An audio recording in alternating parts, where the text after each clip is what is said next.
Hi, welcome to the Stitch TV show. I'm Lynn. And I'm Pam. We're happy you're joining us today.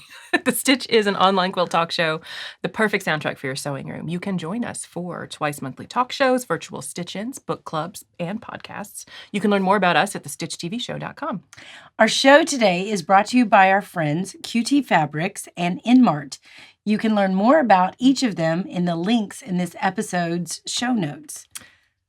So, what have you been up to? Well, I've been ogling the thread and thinking how much I want to work with. I know. Oh. I will admit, since we film at my house, you snuck in here and took some. I snuck in and pulled some. I used the fuchsia pink. What's it called? Wait, there's a name. Azalea. I used azalea, and I really liked it. I forgot what I used it for. I've been on a cream journey. For a quilt I'm doing, I know. It's like, ooh, 3 shades of cream. How very Wonder Bread of me. Eat a lot of whipping cream? No, in terms of thread color for something Sour I'm working cream? on. And I got to bring in some more colors, so I may borrow some. Well, yeah, I'm getting ready to thread paint. I told you. Yes. Like I'm getting ready to thread paint a big project. So anyway. I know, and I keep looking at like QT's upcoming catalog. Like, I know, I haven't. 2 unicorn lines. I know. We're definitely doing something with the unicorns. like we'll get into contact with you. We're gonna do something with unicorns because they're cool. I think she means that both figuratively and literally. Yeah, true. I do. Seriously. With unicorns. Yes. I love the unicorns. Almost as much as I love dragons. So you know what I've been doing? We have, I'm sorry, I need to tell you this. So I have a new best friend. I'm out, guys. Hope you enjoy this episode. It's apparently my last. So a friend of ours, little girl who's 6, has deemed me her new best friend, I think because I have fabric. I think she's attracted to the fabric. I'm fairly confident I could take out a 6-year-old. I'm just going to put that out there. So I know their weak points.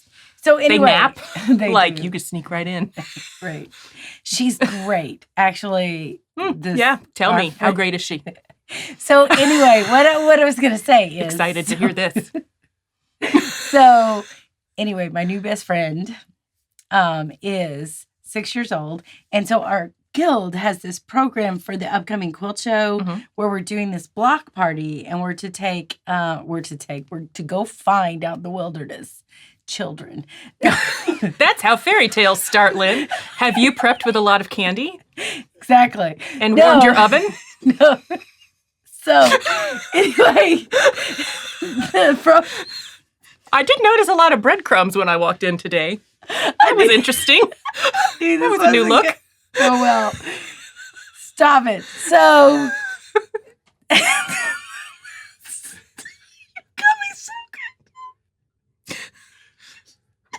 Too bad we're not best friends anymore, Lynn. You're going to miss all this. Oh, God, I'm going to cry on camera. You've been making a block with the 6-year-old. So anyway, yes. Teaching her how to sew, which is cool. We're teaching these children how to sew so they'll get into quilting. So I can't even look at you now. So I told my new best friend, who doesn't crack me up on camera to make me cry, to draw a block, and then we would make it. And so this is her block. And I guessed rainbows. And that is one interpretation. Yes. So she was like, and we need rainbows. As and one does. So then we need a heart on it, a 6. Oh, because she's 6. Right. Not because of some weird symbology. Right. A queen with a crown, which I didn't get the crown thing. This was the queen of quilting. Yeah. This is the queen. And then herself. Cool. So we are trying to recreate her image. Inspired by. And it's not done yet, just FYI. But this is what I've got so far. So this is the rainbow with the heart. But we haven't done our queen and 6. And so we're going to pick out fabric for the 6, fabric for the queen. And then I actually sent her home with fabric markers and white to draw herself with fabric markers. Because I was like, I don't know how to applique that. That will be too difficult for a 6-year-old to applique. So, but she's going to learn applique, and she sewed these all together. Now, I did cut them because rotary cutter with a 6-year-old, I felt was a little scary sometimes. Yeah. I had her put her hand on my hand so she could get the motion, but anyway. So it was very fun with my new best friend. And she picked out, I said, well, what colors does your rainbow have? And these are the colors, apparently, that is in her rainbow. So I spy pixie dots. Yes, I know. I was like, oh, I like those. So it's been very fun and entertaining. And y'all look for a new host on the next episode. Yeah. I'm not sure she knows a ton about it yet. So. Oh, that hasn't stopped us, Lynn. Yeah, really. We still talk about quilting. All of the quilting. All of the quilting. So that's what I've been doing this week. Well, that ties in beautifully with our two topics. The first is top things new quilters should know, and then also seam rippers, which is a direct tie into that first segment. And bringing it all together, we're joined by our quilt No Regrets. And you can get the digital pattern and laser cut applique kit for this quilt on shop.thestitchtvshow.com. So, new quilters, what else should they know besides get ready to be the co-host of an amazing internet talk show about quilting? Exactly. So I didn't read the prompter well, the script well. So shocking. It's my shocked face. Maybe I need a new co-host. You probably do. So I read it as what they need and not what they know. What they need to know. Okay, I didn't realize what you need to know. So you start, and then I'll give him my 2 cents. Go. I feel like you have a whole dollar's worth of pennies over here. It's not just 2 cents. I do have a lot of notes. Well, the vision for this segment that you wish was your partner would read. We'll get there. Yeah. There's hope. It's only 4 I mean, years it's 4 into this. seasons in now. It's going great, guys. Maybe she'll read sometime soon. This is fine.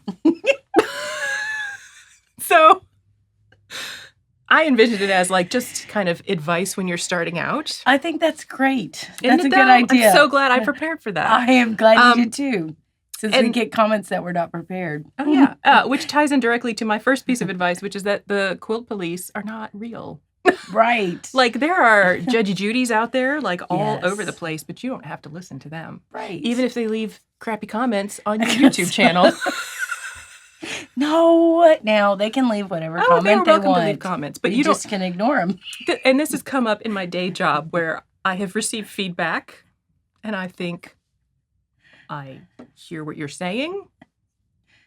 I am evaluating it in the context in which it was delivered. Yes. It disagrees with the 99 other comments I got about the same thing, which were in complete opposition, and it's an outlier for data, and so I throw it out. Yeah, there you go. File it appropriately, as I said. Right. And so it's when you start out quilting, my guess is that most people are doing it to honor someone or something in their life. So I started quilting because I had been sewing, and I wanted a way to connect to my mother-in-law, who was a quilter, before I gave her grandkids, because I didn't know what else we'd have to talk about. Besides, my husband, Now, her son. I know her, and she's a very nice lady. Oh, yeah, she's and there's totally nice. lots of things to talk about, but I see why you Most did of it's that, cooking. though. I see why you Yeah, did that. of like, oh, here's Yeah. a thing that we could do together. Because her other daughters-in-law, my sisters-in-law, one of them sews, but none of them quilt. And so I was like, how hard could it be? 20 years Funny. later, here I am. My mother-in-law was a professional embroiderer, so we had I was fascinated by her embroidery machine and stuff like that. So, yeah. So that's Sewing how I brings started. you together. And many other quilters start because they're like, oh, my friend's having a baby, I'm having a baby, or my grandmother or some family member quilted, and I've inherited blocks, or I've inherited materials, or I've inherited something, and I want to learn to do it to honor that. And so the key thing to remember, if what you're doing is honoring that person or that idea, keep doing it, and don't listen to the negative Nancy's out there about telling you you're doing it wrong. Like, or it's not perfect, it's not, don't. Yeah. Yeah. So my second piece of advice ties into that of like the 1/4-inch seam only matters if that's the kind of quilts you want to make. Now, okay, so because I was like, what do they need? The first thing you need is a rulers, rotary cutters, and mat. Because you got to learn how to cut first. Yeah. before anything else, you got to learn how to But cut if you're first. leaning in on improv, you still need quarter to and seam cut. doesn't necessarily no. matter. But yeah, you No. want to be safe in cutting. You don't want to cut your fingers off. Or just the fingertips like that. Well, and I always look at it like this. You know, when I started out, my first quilt is not anywhere as good as the quilts I'm doing now. But if I didn't start there, yeah, you got to start I somewhere. wouldn't be where I am now. So I'm always learning. And just like my BFF friend, you know, like, honestly, that is not the rainbow in my head, but it's her block. She wants to own it, and she's fascinated by that. And I don't want to be the teacher who says, you're doing it wrong. You're doing it wrong. Yeah. So, I mean, Dr. Seuss is in rainbow. Okay, I'm good with that. Cool. Yeah, exactly. So I kind of looked at it like I didn't look at it the same way you did. I wish I had have. Because you missed a key prepositional word. phrase. Yeah, exactly. But I think the first thing you need to, as a new quilter, that you need to know how to do as a skill is how to cut and measure things. And I think every pattern you do definitely can be different challenges on, you know, learning to cut on the bias, learning to cut triangles, learning to cut. If that's the kind of quilt you want If to make. that's the kind of quilt you want to make. Totally That's all we're cool. saying. Yes, that's it. All right, what's your next one? Babies don't care. Like, which is a classic. Like, that's a Stitch TV classic. It's classic. We have it printed on a onesie. And the reason I bring it back up, not only because A, it's hilarious. It is hilarious. But also, two, when you're making a quilt, typically it is an expression of either love or art. Oh, agree. And if it's art, it's very personal. And art is meant to inspire or create a reaction in people. And they hate it or they love it or they don't understand it, but it's got a reaction. It's got some kind of response to it. And if it's done out of love, who cares if the points don't match? Yeah. That's going to keep someone warm. Babies don't Good. care. Yes. It's going to catch the vomit when the baby's on the carpet and you just throw it in the wash. Cool. It's done its job. I think that's good. That's true. Yeah. And I think there's statistics out there. I think there's some information out there 100% of babies don't care. Well, no. That says that the first quilt that people tend to make is for their grandchild, their first grandchild. And that's when a lot of the population starts quilting. So you can be in your 60s, you're making your first quilt for your first grandchild, and that's where people get the bug and want to start learning how to quilt. They're in retirement, close to retirement. Yeah. They're learning a new hobby or a new passion, and babies don't care. And you know what? They are going to love knowing that they made it for that grandchild. And I just think that's great. All right. And mine was know how to use your sewing machine. Yeah, there's that. I think that is kind of important. I think it's important for all the quiltings. Yeah, for all the quiltings is know how to,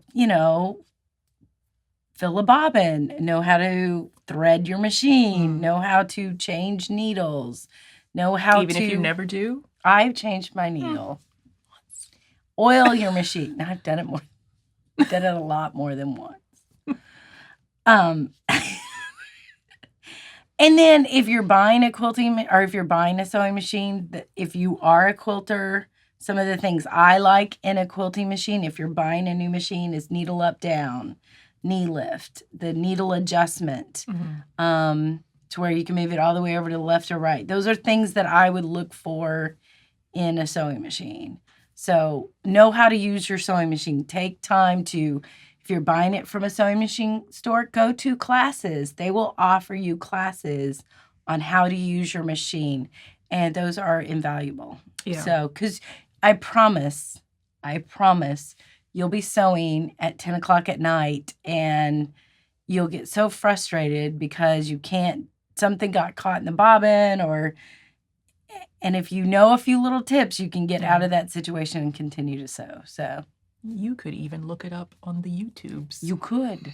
That happens a lot. Yes. So that was my second one. Okay. Know how to use your sewing machine. That's important. All right. What's your next one? My next one is don't be afraid to take risks. And that there is always more fabric out there.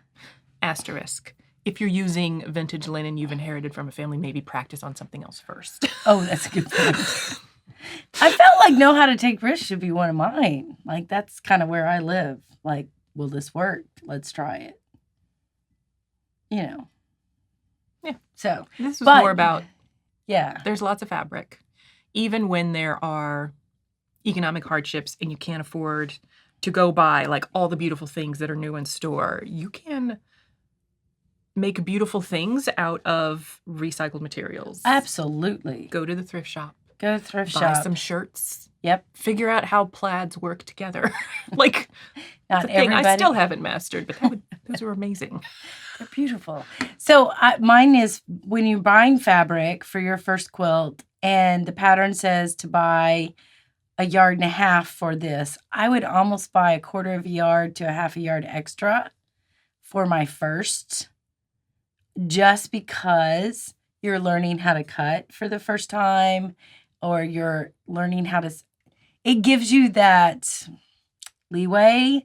If you do make mistakes, you're not going to panic that you've ran out of fabric, even though, and if I'm talking brand new people to quilting, not, I've sewn garment sewing and know how to read a pattern and all that kind of stuff. So, and my next one is try to start with a beginner friendly pattern for your first quilt. I wouldn't do curved piecing and Baltimore album ruching applique.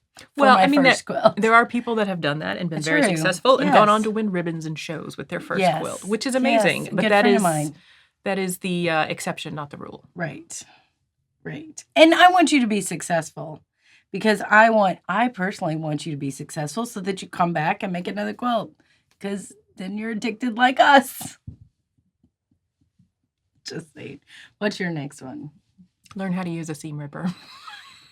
That's our next be important. Yeah. We'll talk more about that after the break. But that is a good skill. Right. I think my last one is, and I don't know how many I've had. My last one is understand what thread should be used with what size needle. Yes. And look that up, because I think one of the frustrating points that you see new quilters get into is their thread may be too thick for the needle, or the needle is too small of a hole for the thick thread. So if you're piecing, you want to use a thinner thread. I like a 50 weight 2-ply for piecing. If you are doing other things, quilting, you may want a thicker thread. And I like poly for quilting, actually. But I will say, as a beginner, you may want to start off quilting with a thinner thread because it is not as visible. Yes. And thus, if you've got some missteps or some longer stitches, it's not going to be as noticeable. And there's nothing wrong with straight line quilting your first quilt. Nope. We all did it. I did. No, I went all in on a cheater panel. Oh, that's right. I did. That's right. Mine was a log cabin, which is a great beginner. A log cabin, which we have a pattern that's a log cabin that's a great beginner quilt. What is it called? Little Pink Houses. Mm-hmm. See, I do remember some things. That bird outside really loves it. I know, exactly.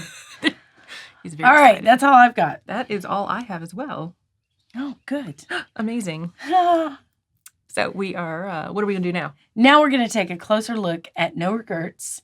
And although it says no regrets. I know. We'll be autocorrect. Right back. We'll be right back.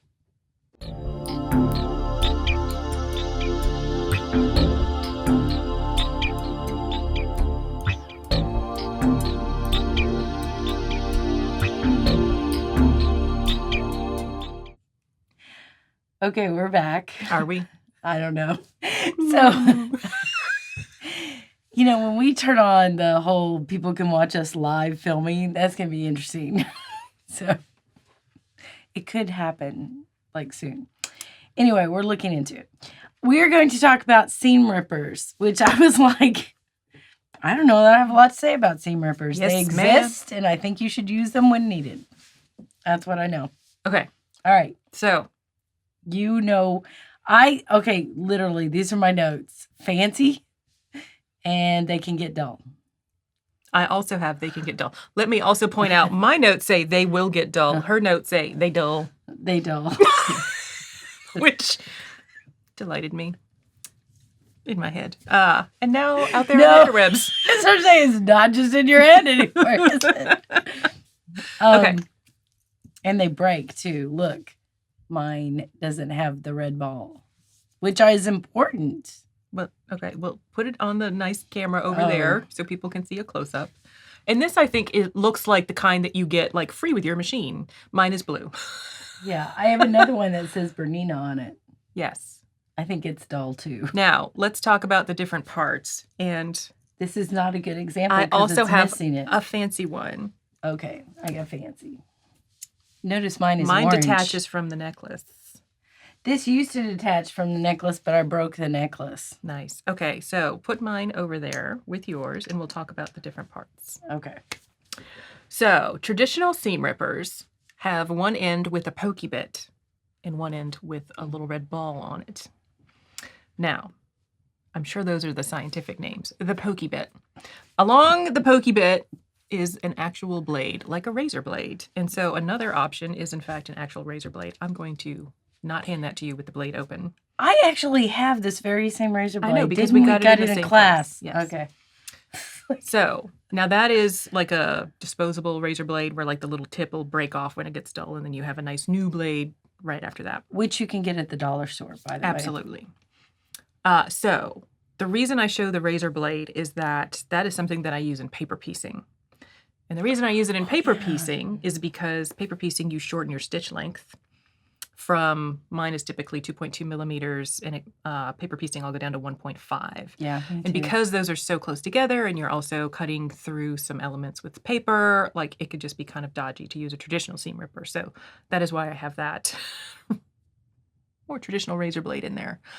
Now, do you know why there is a ball on the end of that? I do, but I watched your video the other day, so. Why don't you tell the nice people? Well, when you have a seam, you put the ball so that it opens up the seam so that the razor blade can actually be in contact with just the thread and not the fibers in your fabric. Correct. Now, an ideal way to use a seam ripper. SMRT. Yes, she is smart. The ideal way to use that, and we'll put a link to the video, Right. both. There's an icon up in this video that will have an eye on it. It will point to, like, go watch this video. It's about midway through where I'm showing everyone how to spin seams, and it turns out, messed up my pinwheel. Impromptu demonstration of how to use a seam ripper. Which, honestly, when I saw you putting that together, I'm like, shouldn't have that sewn right. And then I looked at it, and I'm like, I don't have this sewn right. Oh, well.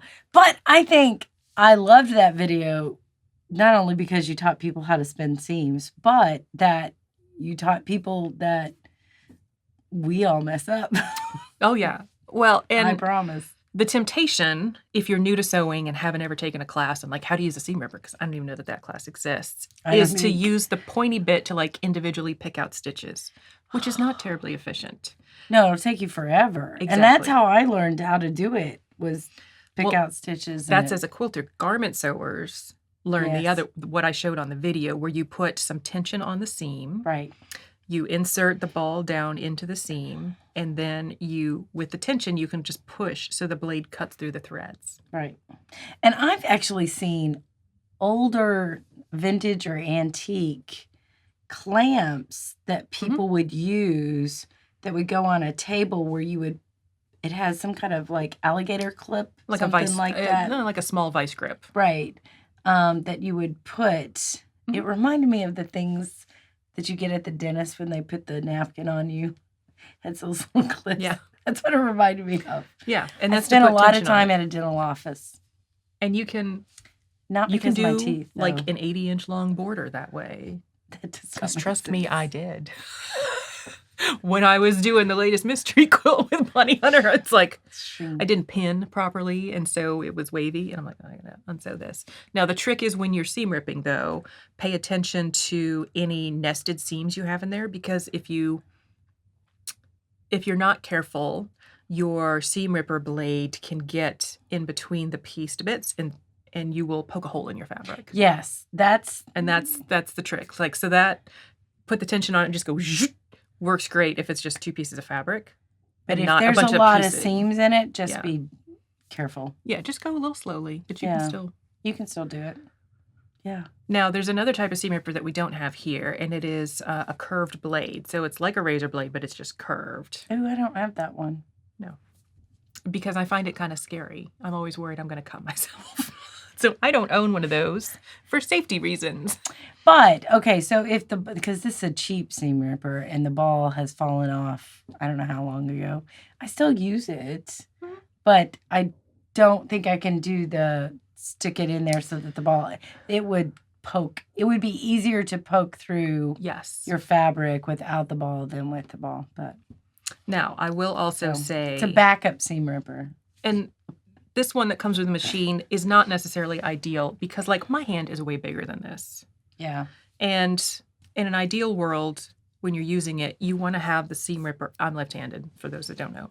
You want the seam ripper to extend, so it's your whole hand. So you've got more control, because right now it's just your fingers controlling it. But if you can rest the body of the seam ripper on the palm of your hand, you're going to have more control. And I wish I could find my other seam ripper, which I think it's upstairs. But so I have another one that's got, this side is a seam ripper, and this side, is another either stiletto or seam ripper in it.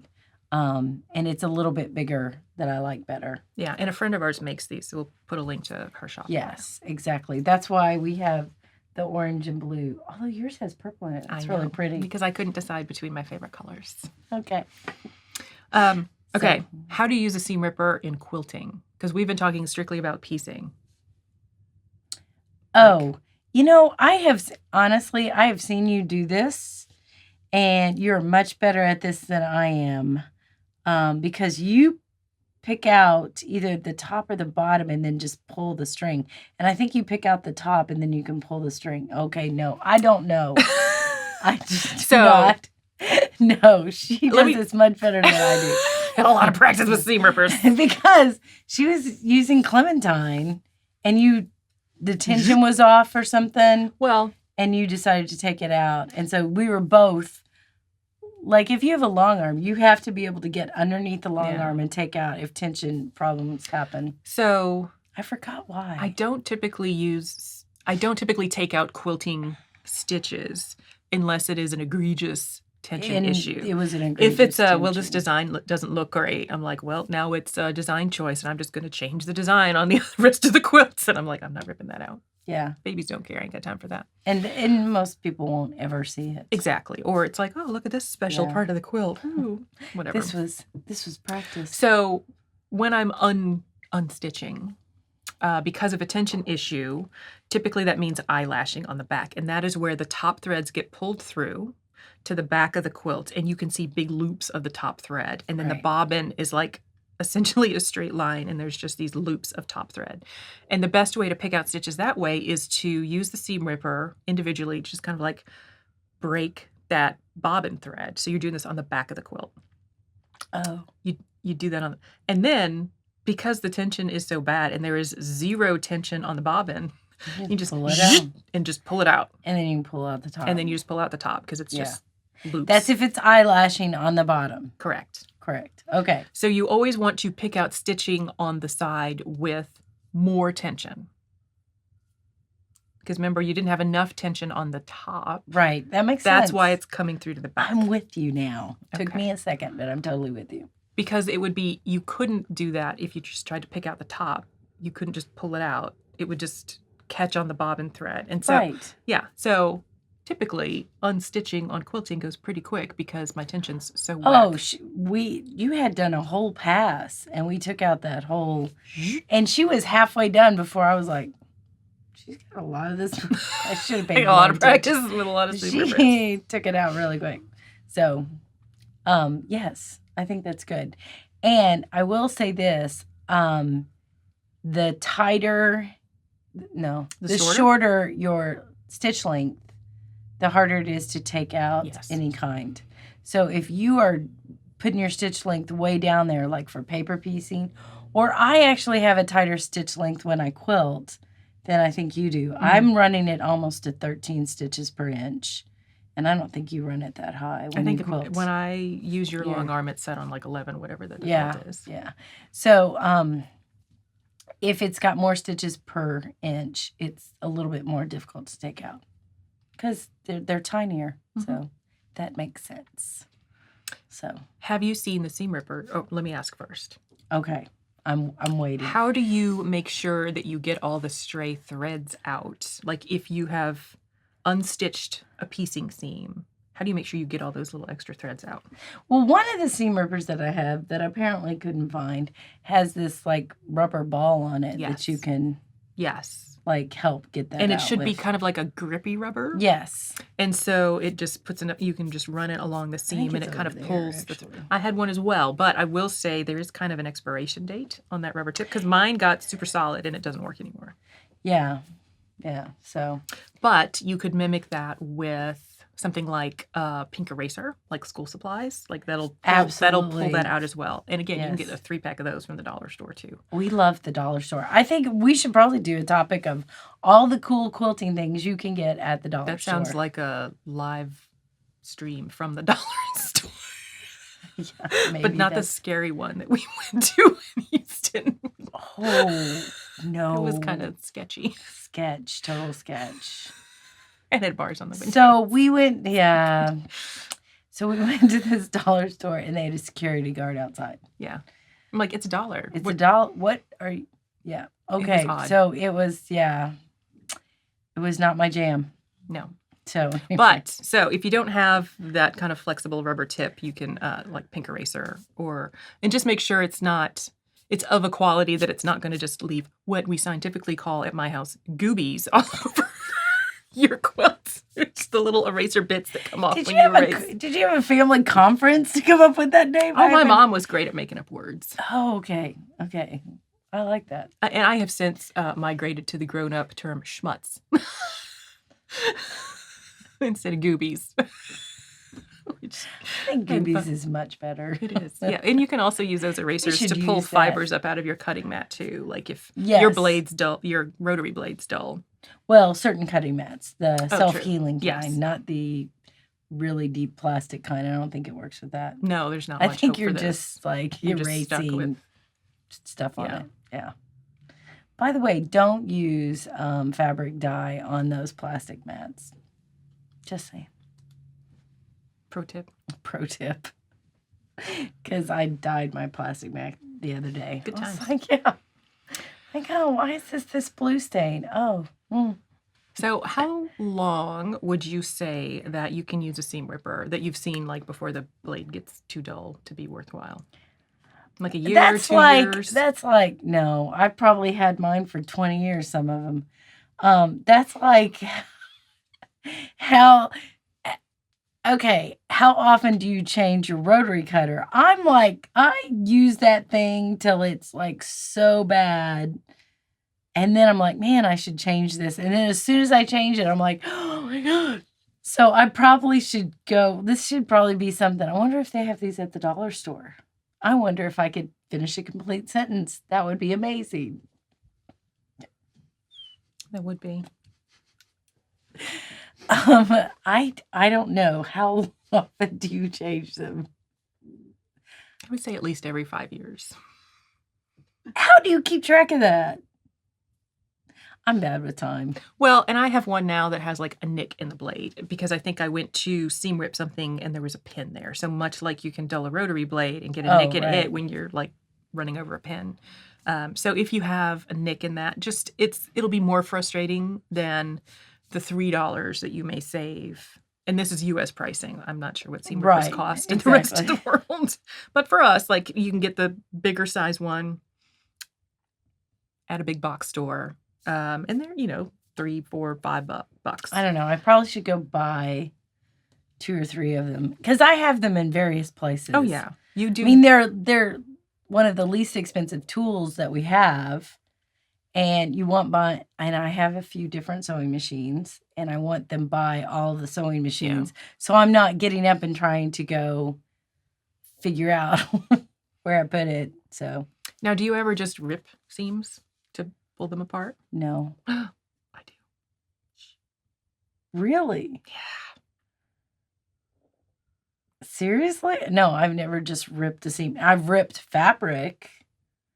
Like if you want to be straight of grain, there's a technique where you will rip the fabric Yeah, and it'll you do make a sure clip and then you pull it. straight of grain. So the times that I've done this has been typically on scrap quilts where I know I'm just mixing in a lot of fabrics.